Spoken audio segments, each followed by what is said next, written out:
السلام علیکم ورحمۃ اللہ وبرکاتہ۔ دعا۔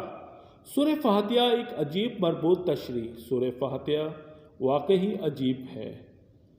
یہ سورت انسان کو مٹی سے اٹھا کر عرش کے نیچے لا کھڑا کرتی ہے۔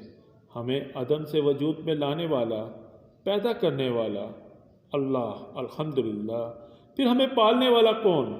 رب العالمین۔ دنیا میں ہمیں تھامنے اور چلانے والا کون؟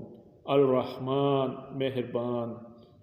آخرت میں ہم کس کے سہارے ہوں گے؟ الرحیم۔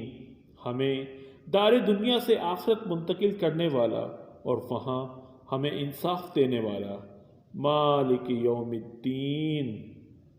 جب ہماری پیدائش سے لے کر ہمیں اگلے جہاں لے جانے والا صرف اللہ ہے تو بس پھر ہم اسی کے بندے، اسی کے غلام ہیں۔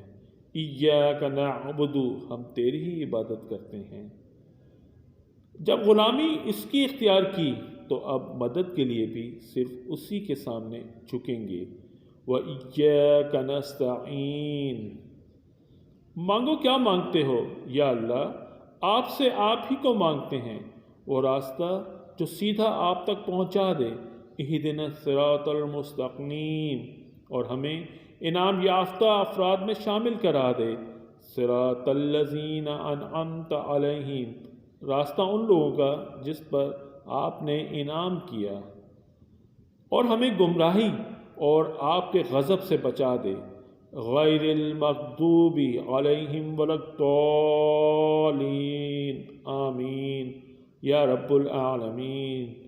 سورہ فاتحہ کو ام القرآن بھی کہا جاتا ہے، اور احادیث کی روشنی میں کوئی بھی نماز سورہ فاتحہ کے بغیر ناقص ہے۔ اللہ ہمیں عمل کی توفیق دے، آمین۔